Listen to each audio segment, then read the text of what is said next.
اور director news Geo news Rana Jawad صاحب نے ہمیں جوائن کیا ہے. رانا جواد صاحب, سب سے پہلے تو آپ سے یہی جان لیں کہ فارن آفس کی طرف سے ایک بریفنگ جو سامنے آئی, جو پریس ریلیز ہم تک پہنچی, کیا ملٹری کی طرف سے بھی, آرمی کی طرف سے بھی اس آپریشن کی اور کوئی تفصیل شیئر کی گئی ہے میڈیا سے؟ نہیں عبداللہ, ابھی تک تو آئی ایس پی آر کی طرف سے تفصیلات شیئر نہیں کی گئی ہیں, اور کل بھی سارا دن جو فارن منسٹری ہے انہی کی طرف سے جواب آیا تھا.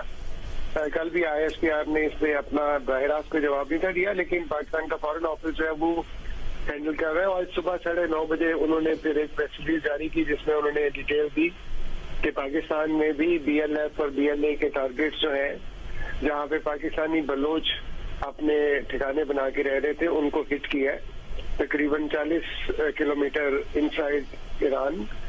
تو یہ ابھی تک فارن آفس جو ہے وہی ہینڈل کر رہا ہے, اور اس میں ابھی تک آرمی کی طرف سے کوئی اسٹیٹمنٹ نہیں آئی.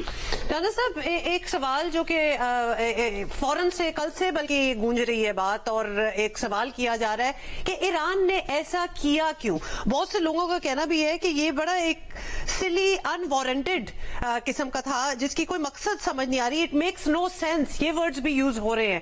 Does it make sense to you کہ یہ ایران نے کیوں کیا ہوگا؟ یہ کل ایران کا جو حملہ تھا نا وہ بالکل ہی شاکنگ تھا. میرا خیال ہے کہ پاکستان کے جتنے بھی پاورفل سرکلز ہیں, چاہے فارن آفس ہو, چاہے ملٹری سرکلز ہو, پولیٹیکل سرکلز ہوں, کسی کو آئیڈیا نہیں تھا کہ اس طرح کی ایکٹ جو ہے وہ ایران کی طرف سے ان پرووکڈ آئے گا.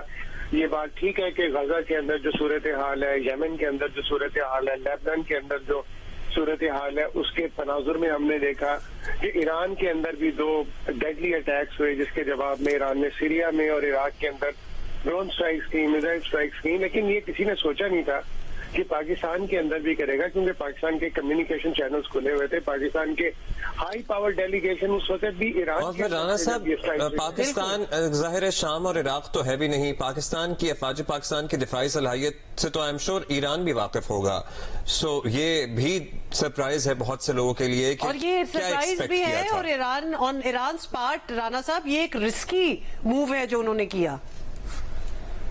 پاکستان نے کافی پیشنس میرا خیال ہے شو کی تھی, اور فارن آفس نے جب سفیر کو واپس آنے سے منع کیا, ایکسپیل کیا ایرانی سفیر کو, تو یہ ایک بڑا کلیئر کٹ میسج تھا کہ پاکستان اسلام آباد بہت غصے میں ہے, اینگری ہے, اور چاہتا ہے کہ ایران اس کو کنسول کرے, چاہتا ہے کہ ایران اس بات کی وضاحت کرے, معذرت کرے, کوئی بات ایسی کرے. لیکن الٹا ہوا.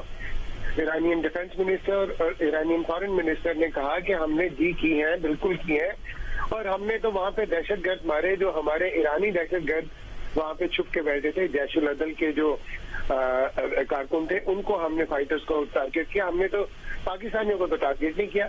اب یہ ایک ایسی ایکسپلینیشن تھی جس سے کوئی بھی ایسا ملک, خاص طور پہ پاکستان وچ از این اٹامک پاور اور ملیٹریلی ایک بہت اسٹرانگ ملک ہے پاکستان دنیا میں, تو ان کی طرف سے یہ پیشنس کا ضرور مظاہرہ کیا گیا, اس چیز کا انتظار کیا گیا کہ ایرانین جو ہے وہ کوئی شٹل ڈپلومیسی شروع کریں. ان کا وزیر خارجہ جو ہے پاکستان کے وزیر خارجہ کے پاس جائے, ڈیووس میں اکٹھے ہیں, ان سے معذرت کرے اور افسوس کا اظہار کرے اور کہے کہ اس میں. لیکن ان کی وزیر خارجہ کا جو عرب ٹی وی کو انٹرویو ہے اس میں سے کوئی ریمورس یا کوئی افسوس یا کوئی اس قسم کی بات نظر نہیں آئی.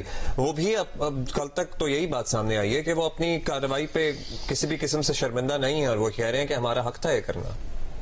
یہ دیکھیں فرق کیا ہے. جو ایران نے کارروائی کی تھی اس میں انہوں نے ایک ہمارے قصبہ ہے 20 کلومیٹر اندر, اس کی ایک مسجد کو ہٹ کیا. 9:30 بجے کے قریب ان کی میزائل سٹرائکس ہوئی تھی رات کے وقت پرسوں. تو اس کے بعد ایک گھر کو لگا ایک میزائل جس میں 2 بچے شہید ہوئے.